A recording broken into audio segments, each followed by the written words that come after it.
तो दोस्तों welcome back to भूतों की दुनिया में। और आज की कहानी भी काफी ज्यादा खतरनाक होने वाली है, क्योंकि आज की स्टोरी रक्त पिशाचिनी के ऊपर रहने वाली है। ये स्टोरी मुझे एक सब्सक्राइबर ने भेजी है और ये स्टोरी जब मैंने अपने सब्सक्राइबर के मुंह से सुनी, भाई कसम से मेरी फटके चार हो गई, क्योंकि उसके गांव में इतनी डरावनी रक्त पिशाचिनी रहती थी जिसके बारे में लोग बात करने से भी डरते थे। लेकिन फाइनली उसने मुझे ईमेल पर पूरी स्टोरी शेयर की है, तो आज मैं आपके साथ में वो पूरी स्टोरी शेयर करने वाला हूँ। तो स्टोरी स्टार्ट करने से पहले हेडफोन लगा लेना, वीडियो को लाइक और चैनल को सब्सक्राइब तो आप कर ही लेंगे। तो चलिए वीडियो को स्टार्ट करते हैं। कहा जाता है कि इस दुनिया में सिर्फ इंसान ही नहीं रहते, कुछ ऐसी शक्तियां भी रहती हैं जो इंसान के पीठ पीछे छिपकर रहती हैं। वो इंसान की तरह ही दिखती हैं और इंसान की तरह ही बोलती हैं, लेकिन उनका खाना इंसान का खून होता है, ना कि नॉर्मल खाना, जिसे हम सभी लोग रक्त पिशाचिनी के नाम से जानते हैं। कहते हैं कि रात के टाइम अगर आपको बेहद खूबसूरत औरत दिखाई दे और वो आपको अपने पास बुलाए तो कभी भी मत जाना, क्योंकि वो एक रक्त पिशाचिनी हो सकती है। यह कहानी उत्तर प्रदेश के एक भैरवपुर की है। गांव जितना ही बाहर से दिखने में सुंदर हरा भरा लगता था,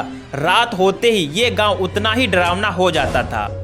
इस गांव के बारे में एक अजीब बात थी कि कुछ सालों से इस गांव के लोग अचानक से गायब होने लगे। कुछ लोगों की लाश मिलती थी और कुछ लोगों की लाश ऐसे मिलती थी कि उनके ऊपर बिल्कुल भी खून के छींटे नहीं होते थे। तो पहले तो गांव वालों का मानना था कि शायद ये कोई जंगली जानवर है, लेकिन धीरे धीरे गांव वालों को भी शक हो गया कि ये कोई जंगली जानवर नहीं बल्कि एक रक्त पिशाचिनी है। लगभग 40 साल पहले इस गाँव में एक औरत आई थी जिसका नाम था चंद्रलेखा। वो दिखने में तो काफी खूबसूरत थी, जो भी इंसान उसको देखता था देखते ही उसके पीछे पागल सा हो जाता था। उसकी आंखें गहरी काली थी और उसकी मुस्कान में एक अजीब सा जादू था। लेकिन गांव के लोगों का कहना था कि उस औरत की आंखों में इंसानियत तो बिल्कुल भी नहीं है, बल्कि एक डरावना सच है जो हर लोगों से वो छुपा रही है। चंद्रलेखा के गांव में आने से गांव में अजीब सी घटनाएं स्टार्ट हो गयी। रात में लोगों को लगता था कि उसके घर के बाहर कोई खड़ा हुआ है और खिड़की के बाहर एक अजीब सी परछाई दिखती, या फिर कभी किसी को फुसफुसाने की आवाज आती रहती थी। और जब वो लोग दरवाजा खोलकर देखने की कोशिश करते थे तब वहां पर कोई भी नहीं होता था।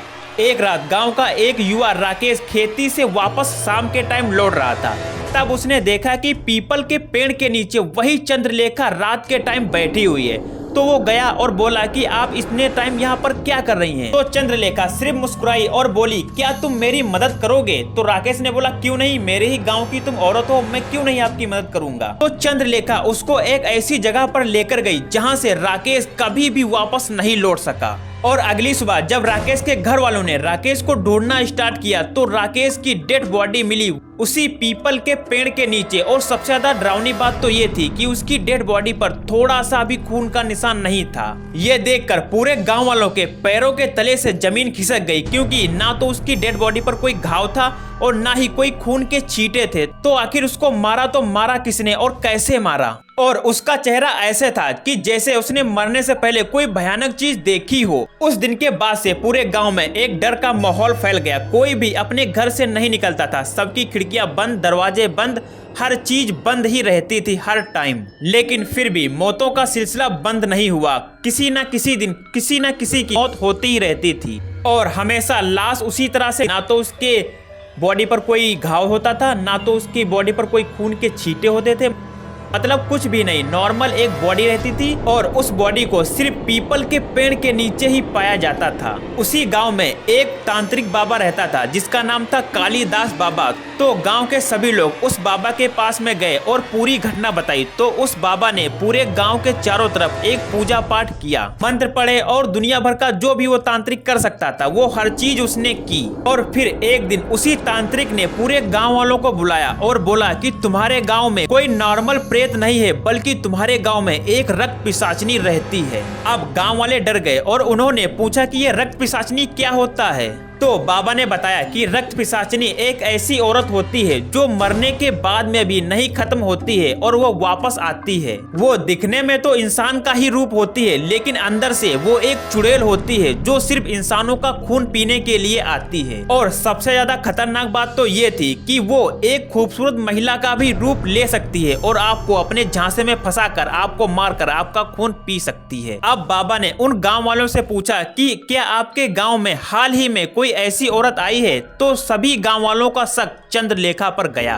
उस रात गांव वालों ने तय किया कि वो लोग मिलकर चंद्रलेखा की सच्चाई का पता लगाएंगे और उसी रात वो लोग रात के टाइम पर चंद्रलेखा के घर के बाहर गए और उसके घर के अंदर से चीखने चिल्लाने की आवाज आ रही थी, जैसे कि कोई कुछ पी रहा हो। तो गांव वालों ने खिड़की से घर के अंदर देखा और जो उन्होंने देखा वो देखकर उनकी रूह कांप गई। चंद्रलेखा कोई इंसान नहीं थी, उसका चेहरा पूरी तरह से बदल चुका था। उसके बाल काफी लंबे हो चुके थे, उसके दांत काफी लंबे और पैने हो चुके थे, उसकी आंखें मानो आग की तरह बिल्कुल लाल थी और उसके हाथ में एक आदमी का शरीर था जिसका वो खून पी रही थी। अब गांव वालों का शक यकीन में बदल गया कि चंद्रलेखा ही है रक्त पिशाचिनी। गांव वालों ने अचानक से दरवाजा तोड़ दिया और सभी गांव वाले उसके घर के अंदर घुस गए। ये देखकर चंद्रलेखा काफी तेजी से हंसने लगी। उसकी हंसी इतनी डरावनी थी कि कुछ लोग तो वहीं गिर पड़े। फिर उसने मुस्कुरा के कहा कि तुम मुझे मार नहीं सकते क्योंकि मैं इंसान ही नहीं हूँ।